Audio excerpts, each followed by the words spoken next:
Okay, so today I want to talk about getting old. Remember, this is sustainable success. So, what about getting old? What does it mean? What is the definition of getting old?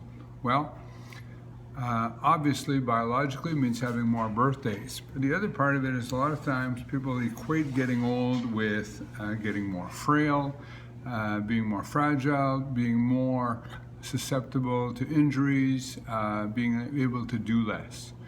Well, a couple of words, sarcopenia and also osteoporosis, and then bad back. So what's sarcopenia? It's just a fancy word for saying as we get older, we tend to lose muscle every year. The more you lose muscle, the less functional ability you have. Unfortunately, that is something that we accept as a normal part of aging when in fact it is highly reversible. Osteoporosis, that is an illness where you have calcium, not enough calcium in the bones, and your bones become brittle and more prone to breaking.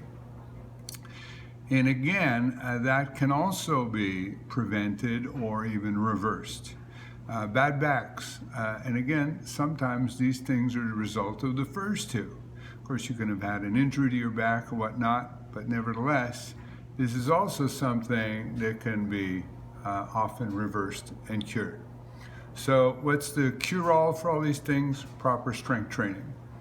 Sarcopenia, when you work out and you keep your muscles strong, I've seen people in their 60s, 70s, or 80s who are just as strong or stronger than 20-year-olds. Matter of fact, I'm a 60-year-old, and when I have new people coming in, and I can generally outlift most of them by quite a bit.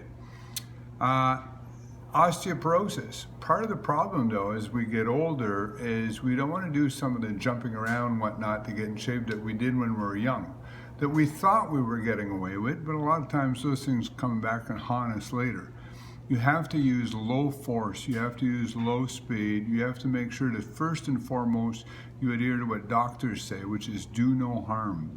So in other words, and you're trying to get in shape, you want to make sure you don't hurt yourself, which again, unfortunately, is something that happens far more frequently than most people realize. And that's why a lot of people give up on their fitness programs.